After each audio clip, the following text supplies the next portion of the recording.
आप अपना बांग्लादेश संभाल नहीं पाए, वहां से जो निर्वासित होके जो लोग हमारे यहाँ बॉर्डर क्रॉस करके आ रहे थे, हमारे यहाँ इंदिरा गांधी थी, कम से कम हम इतने अनह्यूमन नहीं थे कि जो बॉर्डर पे लोग आए उनको गोलियों से भून दे।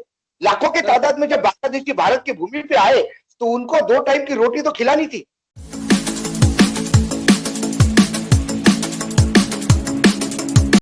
सबसे पहले अब्दुल्ला खान साहब आपकी तरफ चलूंगी। क्या लगता है आपको कि बलूचिस्तान और गिलगित बाल्टिस्तान को लेकर आज़ाद कश्मीर की बात जब होती है तो हमें बहुत ज़्यादा इंडियन की इन्वॉल्वमेंट नज़र आती है, जिसको वो मानते नहीं है, लेकिन पाकिस्तान को ये ज़रूर कहते हैं कि पाकिस्तान जो है वो इंडिया में मदाखलत कर रहा है, इंडिया में टेररिस्ट भेज रहा है और कश्मीर में गड़बड़ करवा रहा है, और कई दफ़ा वो लोगों को पकड़ते हैं और बताते हैं कि ये पाकिस्तान ने भेजे हैं। इस बारे में आप क्या कहेंगे?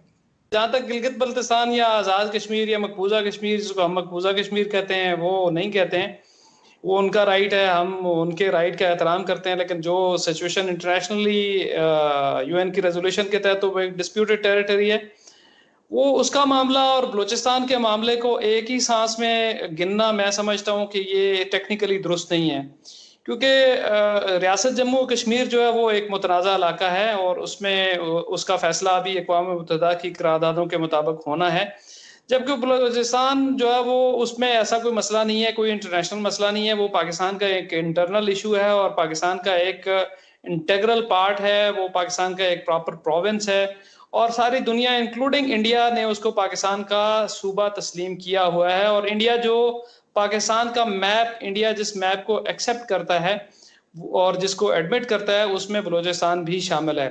अब उसके बाद बहुत सारी चीज़ें होती हैं, बहुत सारे लोग हैं, देखें आप किसी को रोक नहीं सकते हैं, वहाँ पे कश्मीरियों की आबादी है जो दोनों तरफ रहते हैं और अभी वहाँ पे दाइश और अलकायदा के चैप्टर्स भी खुल गए हैं और वो तो खुद पाकिस्तान को हिट कर रहे हैं और कोई ये कहते हैं जी उनको भी पाकिस्तान सपोर्ट करता है, तो पाकिस्तान सपोर्ट नहीं करता। लेकिन ये है कि कश्मीर में कुछ लोग हैं जो जिन्होंने हथियारों का रास्ता अख्तियार किया आज़ादी के लिए, जब उनके लिए सारे रास्ते बंद कर दिए गए तो उन्होंने हथियारों का रास्ता अख्तियार किया। उसमें दो राय हो सकती हैं, कोई उसको जस्टिफाई कर सकता है फ्रीडम फाइटर के तौर पे, कोई उसको मिलिटेंट कह सकता है, कोई दूसरा टेररिस्ट कह सकता है, लेकिन वो एक फैक्ट है कि वो एक डिस्प्यूटेड टेरिटरी है और इंटरनेशनली उसके ऊपर आप अगर देखें इंटरनेशनल कम्युनिटी का वो स्टांस कभी भी नहीं रहा कश्मीरी मिलिटेंट्स के हवाले से, जो कि इंटरनेशनल मिलिटेंट ऑर्गेनाइजेशंस के हवाले से रहा है। पाकिस्तान के साथ लिंक कोई भी अगर मिलिटेंट ग्रुप वो यूएन में सैंक्शन हुआ है तो वो सिर्फ वो ग्रुप सैंक्शन हुआ है जिस ग्रुप किए कोई ना कोई सिग्नेचर्स इंटरनेशनल टेररिज्म के साथ पाए गए हैं। उस वजह से कश्मीर की वजह से यूएन ने आज तक किसी एक ग्रुप को भी कश्मीर में एक्टिविटीज की वजह से यूएन सिक्योरिटी काउंसिल ने इनलिस्ट नहीं किया। इसका मतलब यह है कि यूएन भी और इंटरनेशनल बॉडी भी इसको सेपरेटली देखती है इंटरनेशनल टेररिज्म से। तो ये मेरा मानना है कि इन चीजों को थोड़ा सा अगर टेक्निकलिटीज में जाएं और रेटोरिक से हट के फैक्ट्स की बुनियाद पे जाएं तो फिर बहुत सारी डिस्कशन जो है वो उसके लिए रूम मौजूद है। बिल्कुल ठीक। जी अशोक साहब, आपने बात सुनी अब्दुल्ला खान साहब की, क्या कहेंगे आप? देखने का एक नजरिया होता है। आज हमारे यहाँ आज तक भारत में आतंकवाद पनपता है, ऐसा पाकिस्तान छोड़ के विश्व का कौन सा देश है कि जिसने कभी ये कहा हो भारत को कि आपके यहाँ आतंकवाद फैलता है या आतंकी आपके यहाँ पलते हैं? विश्व का कोई देश एक नहीं। मैं आपको 2002 से लगातार लिस्ट दे सकता हूं कि सीआईए ने आपके यहाँ मिलकर कितने रेड्स किए, आपके यहाँ अमेरिकन आर्मी ने कितने किए, नाटो ने क्या बोला, अफगानिस्तान ने क्या बोला, यूनाइटेड नेशन ने क्या बोला, फिर उसके बाद आप ग्रे लिस्ट में ब्लैक लिस्ट जाते जाते कैसे आप अमेंडमेंट करने पड़ते हैं। क्यों आपको एक ग्रे लिस्ट में ब्लैक लिस्ट जाने के लिए आपको रोकने के लिए आपको 3-3 अमेंडमेंट करना पड़ता है, ज्वाइंट पार्लियामेंट सेशन बिठाना पड़ता है? इसका मतलब ये है ये आतंकवाद आपके यहाँ पनप रहा है। इसका दर्द हमको भी है, लेकिन आपके यहाँ मिलिट्री का दखल इतना है जितना हमारे यहाँ मिलिट्री का दखल नहीं है।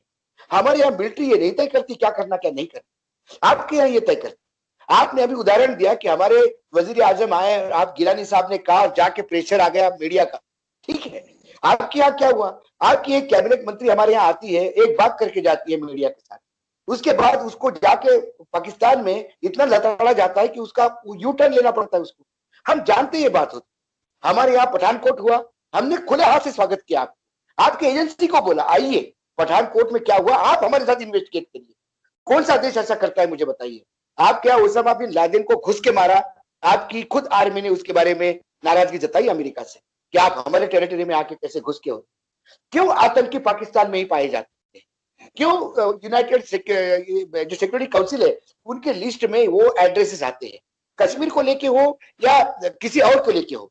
बंबई में यदि हमला होता है तो क्या बंबई का हमला कश्मीर से आप अलग करेंगे? और आपने अलग भी किया तो आतंकवाद आतंकवाद होता है साहब। आपके यहाँ जब स्कूल में आतंकवाद फायर करता है, जब आपके यहाँ स्कूल में बच्चे मासूम बच्चे मारे जाते हैं, तो मैंने पिछली बार भी कहा था कि भारत में भी रात को खाना खाया नहीं जाता, क्योंकि मासूम बच्चे पाकिस्तानी भारतीय हिंदू मुसलमान नहीं होते, बच्चों को तो पता भी नहीं होता वो क्या है। तो मैं पहले अब्दुल्ला खान साहब से जवाब ले लेती हूँ, फिर दोबारा आती हूँ आपकी तरफ। ठीक है ठीक है ठीक है ठीक है। जी जी जी अब्दुल्ला। देखिए अशोक साहब, आपकी राय का मैं एहतराम करता हूँ, लेकिन देखिए जैसे बहुत सारे मामलात हैं, आपके इंटरनल मामलात हैं, यहाँ मिलिट्री का रूल होता है या डेमोक्रेसी का रूल होता है, वो हमारा इंटरनल मामला है, कैसे हम उसको सुलझाते हैं। दूसरी बात यह है कि 2008 से पाकिस्तान में रेगुलरली जमहूरियत जो है ना तसलसल के साथ जारी है। तीसरा स्मूथ इंतकाल इक़्तिदार पाकिस्तान में हो चुका है और अल्हम्दुलिल्लाह हम जमहूरियत के पटड़ी पर भी चल रहे हैं। जिस टेररिज्म की आप बात कर रहे हैं ना कि वो हमारे यहाँ टेररिज्म बहुत ज्यादा मसले है, वो हमारे बच्चे मारे जा रहे हैं, वो टेररिज्म अफगानिस्तान से पाकिस्तान में आ रहा है और उसके बकायदा एविडेंसेस मौजूद हैं। बांग्लादेश में जो पाकिस्तानी फोर्सेस के खिलाफ लड़ रहे थे उनको इंडिया ना सिर्फ ट्रेन कर रहा था बल्कि इंडिया ने एडमिट किया कि हमने अपनी स्पेशल फोर्सेस उनके गार्ड में वहां पे भेजी हुई थी ईस्ट पाकिस्तान को अलग करने के लिए। अब तो वो एक ओपन सीक्रेट बन चुका और इंडियन प्राइम मिनिस्टर एडमिट कर चुका है कि भाई यहाँ हमने अपने सिक्योरिटी फोर्सेस को बंगालियों के रूप में वहां पे भेजा और वहां पे टेररिज्म किया। मतलब दिस इफ अगर टेररिज्म की कोई तारीफ है, क्योंकि टेररिज्म की तारीफ भी कोई एक तो है नहीं, आपकी अपनी है मेरी अपनी है। जो हमारा फ्रीडम फाइटर आपका टेररिस्ट है, जो आपका फ्रीडम फाइटर है वो हमारा टेररिस्ट है। तो देखें वो तसलसल हमारे यहाँ आपकी तरफ से हमारा पूरा एक विंग आपने अलग किया टेररिज्म के जरिए, हमारे यहाँ मुदाखलत के जरिए, और वो उसको आप इस गार में नहीं छुपा सकते कि पाकिस्तान में डेमोक्रेसी है या नहीं है, या पाकिस्तान में मिलिट्री राज है या नहीं है। हमारे यहाँ कश्मीर में वो डेवलपमेंट है ही नहीं है जो मकबूजा कश्मीर में आपने किया। आप तो श्रीनगर तक रेल रोड लेके गए, हमारे यहाँ तो नहीं है। आज इंडिया मैं मानता हूँ इकोनॉमिकली हमसे स्ट्रांग है, मिलिटरीली हमसे स्ट्रांग है, लेकिन क्या ये स्ट्रेंथ हमेशा रहेगी? नहीं। लेकिन जो उसूल हैं वो हमेशा रहते हैं। तो उसूलों की बुनियाद पे बात कर लेते हैं, कश्मीरियों से पूछ लेते हैं भाई किधर जाना है, ठीक है, इधर जाना है तो इधर आ जाएं, उधर जाना है तो उधर चले जाएं, हमें तो कोई प्रॉब्लम नहीं। कश्मीर हम तो कहते हैं कि कश्मीरी अगर आपके साथ जाना चाहते हो तो हमें तो कोई प्रॉब्लम नहीं है। देखिए आपने बात कही, आपने अपनी जगह बात कही, मैं अपनी बात, उस सारे जो सवाल उठाए आपने मैं उसका जवाब देता। आप ये कह नहीं सकते कि हमारे यहाँ आर्मी आए आर्मी जाए, आपको उससे कोई मतलब नहीं है, हमारा इंटरनल मामला है। आप हमारे पड़ोसी है, आप हमारे ही देश से निकले हुए एक अलग देश है। आप पड़ोसियों में, पड़ोसी राज्य में कौन सा पार्टी पॉलिटिक्स में आती है, सत्ता में आती है, ये भी मायना रखता है।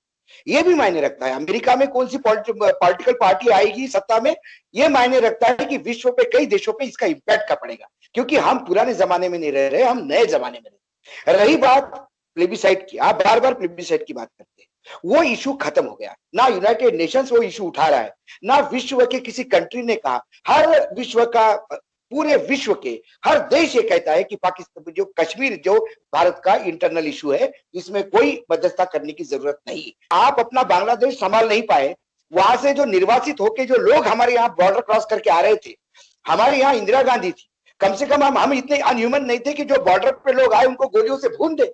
लाखों के तादाद में जब बांग्लादेश की भारत की भूमि पे आए तो उनको 2 टाइम की रोटी तो खिलानी थी। मैं आपको ये बता दूं कि आपके जम्मू कश्मीर, आपने आजाद कश्मीर जो है, जो आप कहते हो आजाद कश्मीर, जिसको हम पाक ऑक्युपाइड कश्मीर कहते हैं, उस कश्मीर में क्या स्थिति है? वहां पे भी अभी झंडा उतारा गया है, पत्रकार नहीं उतारा वहां पे। वहां पे आप कहते हैं कि हम डेवलपमेंट नहीं कर रहे, आप चाइना को ला रहे हैं डेवलपमेंट करने के लिए। वहां पे लगातार नारे लग रहे हैं, और नारे ये है कि नीलम झीलम बहने दो, हमें जिंदा रहने दो, दरिया बचाओ, मुजफ्फराबाद बचाओ। ये नारे क्यों लग रहे हैं? चाइना वहां डैम बना रहा है, चाइना का सारा पैसा आपने ताकत झोंक दी है। मैं जानता हूं फॉरेन इन्वेस्टमेंट आपको चाहिए, चाइना का इन्वेस्टमेंट आप ले रहे हैं, लेकिन चाइना का इन्वेस्टमेंट आप कहां ले रहे हैं? आप आजाद कश्मीर में ले रहे हैं। आजाद कश्मीर में वहां अनरेस्ट है, हम भी कहते हैं अनरेस्ट है, हमारे पास भी उतने ही सबूत है जितने अनरेस्ट। वहां पे भी लोग कहते हैं कि भारत के साथ जाना चाहते हैं, वो कहते हैं कि ये कबीली आए हैं और हमको कब्जा कर बैठे। हमें कहीं हम कतई, जब वहां राजा जो थे वहां के, वो कश्मीर के, उन्होंने तो कभी नहीं कहा था कि हम पाकिस्तान के साथ जाएंगे। जब उन्होंने तय कर लिया कि हमको भारत के साथ जाना है, उसी समय जो कबीलिया है और जो कब्जा कर बैठे, वही आजाद कश्मीर हो गया आपका। उसी को हम पाक ऑक्युपाइड कश्मीर कहते हैं। जो कश्मीर आपके पास है उसकी असलियत भी तो जानिए, वो कोई खुद जाके नहीं गया था, तब तो लॉर्ड माउंटबेटन के सामने सारा चीज हो गई थी। लादेन साहब है जिस जो आपके लिए बहुत बड़े अतिथि थे, वो विश्व के सबसे बड़े टेररिस्ट थे, वो आपके यहाँ क्यों पकड़े जाते हैं? हमारे यहाँ से कितने CIA ने और या अमेरिकन एजेंसी ने रेड करके लोगों को पकड़ा है, हमारे यहाँ नहीं पकड़ा।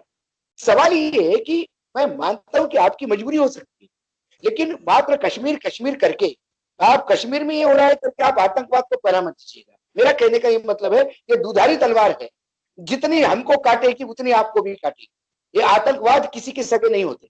आज आप पाल रहे हो, कल वो आपके ही सर पे हाथ रख के आपके ही पीछे लग जाए। और ये सब मिशनरीज है, इन मिशनरीज को आप जगा देते हो। अब आपने क्या किया, दाऊद की भी प्रॉपर्टी अकाउंट सीज किए, प्रॉपर्टी भी सीज करने की बात हो रही है। ये आपकी सरकार कर रही है, अच्छी बात है, करनी चाहिए। ये डिमांड हमारी सालों से थी, क्यों नहीं पूरी हो रही थी? यदि पहले पूरी होती तो शायद दो देशों के बीच में संबंध अच्छे बनते, लेकिन आप मना करते रहे, नहीं है। फिर आप उसके बैंक अकाउंट भी निकले, अब प्रॉपर्टी भी है, अजीब सईद की भी प्रॉपर्टी अब सीज हो रही है, अकाउंट सीज हो रहे हैं। ये आपके यहाँ हो रहा है, हमारे यहाँ कितने लोगों के ऐसे हो रहे हैं अकाउंट सीज? हमको किस कंट्री ने ग्रे लिस्ट में डाला है, किस एसोसिएशन ने? यूनाइटेड नेशन ने कभी हमको ये बोला है कि पाकिस्तान को आप स्पॉन्सर करते हैं टेररिस्ट? ये आपके आरोप हो सकते हैं, आप बोल सकते हैं किसी को। बात सुने ना, 1 मिनट थोड़ी, मैं जरा हौसले से बात सुने। ईरान इस वक्त ब्लैक लिस्ट में है, इंडिया वहां इन्वेस्टमेंट करता है कि नहीं करता? ईरान भी एक मुल्क है ना, वहां पे चाह बाहर आप लोग बना रहे हैं, ईरान के साथ इतने ही आप लेन देन कर रहे हैं, सारा वहां पे सिलसिला है पूरा आपका, वहां से जो रहा का नेटवर्क बलोचिस्तान में वहां से ऑपरेट करता रहा है, वो ब्लैक लिस्ट में है। आपने कभी उसको टेररिस्ट कहा? नहीं कहा, कभी भी नहीं कहा। मुल्कों के मामलात होते हैं, मेरी बात सुने, मेरी आप सुन लेना सर, जवाब सुन लेना। नहीं, एक एक प्रश्न का ही जवाब दूं तो ज्यादा अच्छा है। ईरान में हमारा जो काम चल रहा था ब्लैकलिस्ट होने के पहले से चल रहा था। जब ये ब्लैकलिस्ट हुए तो हमने विश्व कम्युनिटी के सामने गए, उनके परमिशन से हमने हमारा काम कंटिन्यू रखा, क्योंकि हमारा इन्वेस्टमेंट हो चुका था। ऐसा नहीं कि ब्लैकलिस्ट होने के बाद हमने इन्वेस्टमेंट किया,